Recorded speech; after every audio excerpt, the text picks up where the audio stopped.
Hey, welcome back. I am Adam of the WALTWINS, and today I am super excited because we're tossing Philly cheesesteaks. It is a beautiful day. You want in, you want to see what that's about, you want to see my take on it, then let's dig in. I can't believe the WALTWINS. They're right there. That's one of them. That's the other one. I'm the other one. So I'm out here once again in this beautiful, beautiful Central Florida sunshine, and I gotta tell you, I have loved making Philly cheesesteaks on my new Blackstone air fryer griddle combo. But I do want to make something very clear. There are many ways to make a Philly cheesesteak. What I'm doing today is just merely my version of the Philly cheesesteak. I've seen a lot of different tutorials, and finally I got a way that works for me, that I really enjoy. But I want to talk to you about basically what goes into this Philly cheesesteak. Today my Philly cheesesteaks, they're not going to have any vegetables, but I am going to substitute something a little bit different. Most Philly cheesesteaks will either have provolone, maybe some American cheese in there. In fact, there's the big debate whether or not you need Cheese Whiz in it or not. I don't have Cheese Whiz. I do have American cheese, but to make sure I get my veggies in this one, I'm going with some pepper jack cheese. I'm really excited to try that.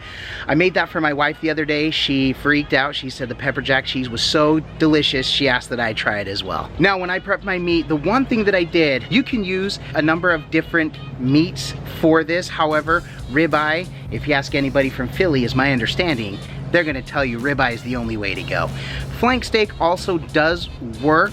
I've even seen others use ground beef, like a 70-30. Basically, the idea is to get those flavors and everything on that magnificent roll. So when I got my meat, today I am using a ribeye. It's not the most expensive ribeye, and it's got a lot of fat in it. But when I cut it, I made sure and cut really, really thin pieces. You can see basically what I'm doing here. Just make sure that I get some really thin pieces of meat. Those are gonna cook really, really fast at a higher heat, which is gonna hopefully trap in all those juices, and the flavors are gonna be awesome. Let's talk about what we're gonna throw in this bad boy. What groceries are we tossing onto the Blackstone today? We've got our rolls. The biggest difference maker I've learned with Philly cheesesteaks, aside from having the right meat, is having the right roll. You can get typical hoagie rolls, but I've learned that it's best not to just get the packaged ones in the store. I do actually go to the bakery.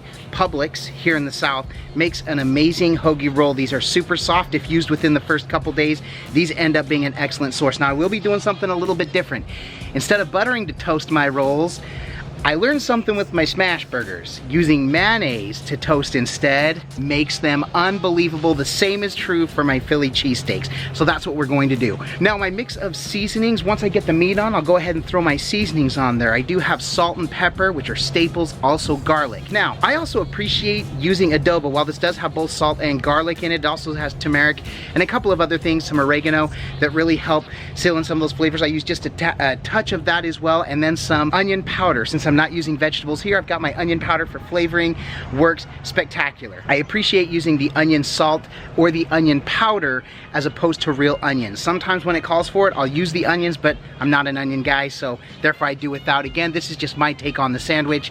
So true believers of the Philly cheesesteak, don't hate, just trying to show the way that I do things. So we want to go ahead and fire this up. I'm going to use just the 3 burners, leave one side cold. The third burner is actually going to be to toast my bread while I get these meats going.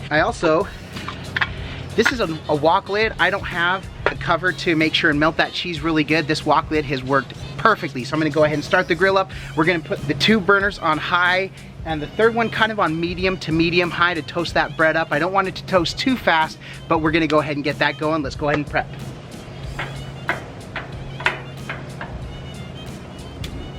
Get those started, crank that down.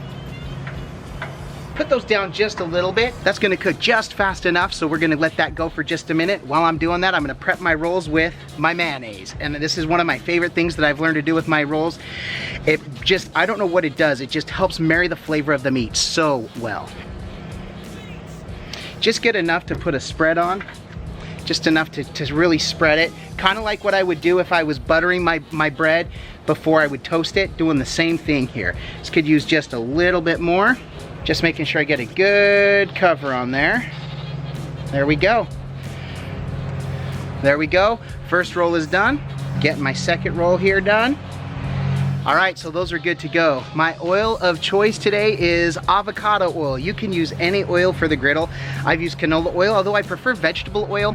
When I'm cooking, I use the canola oil kind of for seasoning to help me get things going, but I really appreciate using the vegetable oil, or I've used olive oil as well, but today I'm using avocado oil because I found it and I really, really like this. So first things, I can get my rolls going because they're gonna take just about as much time.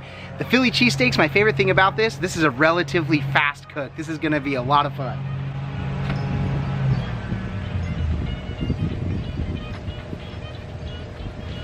So get those down, I press them just a little bit to make sure they get in there good. I've also set them off to the side, kind of let them warm up on the griddle before I actually put them face down. Since we're ready for the meat,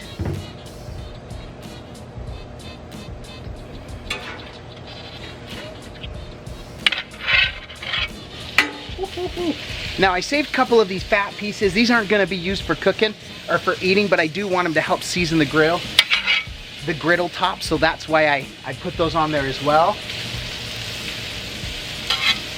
Once I got my meat on there, now I'm gonna hit it with my seasoning.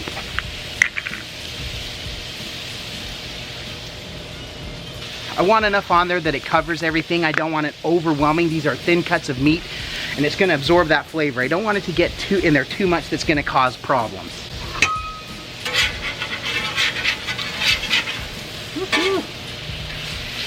That's already browning really nice.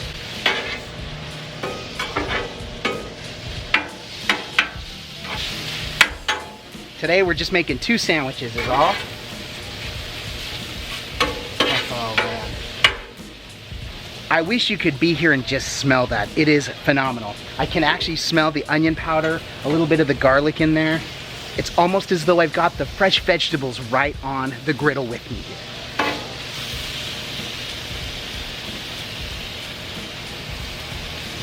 Okay, the bread's toasting up nice. Get the plate ready. So when all's said and done, I can just transfer those over and get those ready.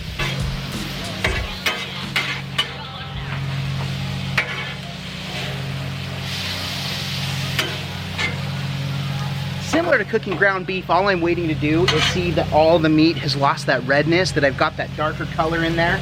And then we're gonna separate these into our sandwiches, lay the cheese down. Once that cheese is melted, transfer that onto the bread for the perfect sandwich.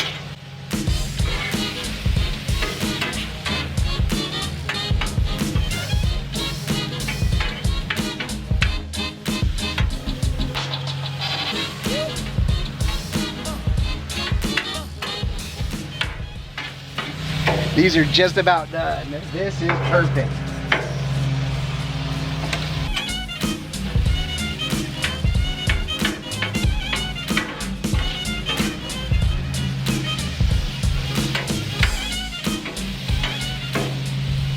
Now, as you saw, my cut of meat was a little bit thinner, and that's okay, so I'm not gonna end up as meaty as I would like, but these are perfect for the sandwiches that we wanna make today. All right, let's get our cheese going.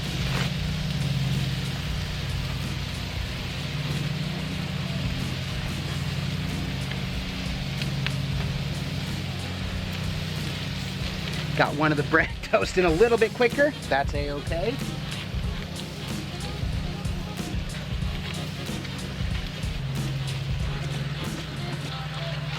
I can smell those peppers and jalapenos in that cheese. They smell awesome. We need some steam to help that cheese melt. We're gonna throw a little bit of water under there. Really let that steam up for just a minute. Check our bread. Woohoo! Now, these are just classic hoagie rolls that they sell at Publix. I can smell some sourdough in them. It smells phenomenal. Woohoo! Look at that. That's perfect. And now we transfer.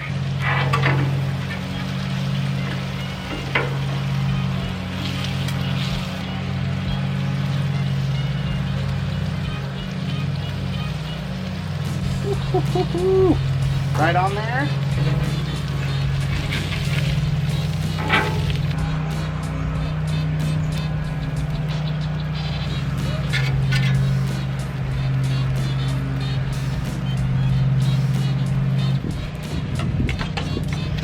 The only sad part in all of this was some of the cheese that we had to leave behind, but that's okay. Let's go ahead and take a look at the sandwich, see what we did. It smells amazing. Let's cut this open, see what we got.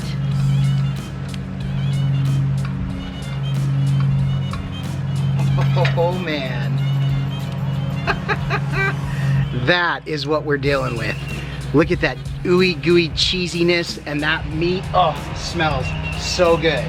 Now, the taste test. This is gonna seal the deal, see how we really like it. There we go, my version of the Philly cheesesteak. No vegetables, but pepper jack cheese instead of provolone. But it does me no good if this thing doesn't taste delicious. So cheers, I'll eat to that.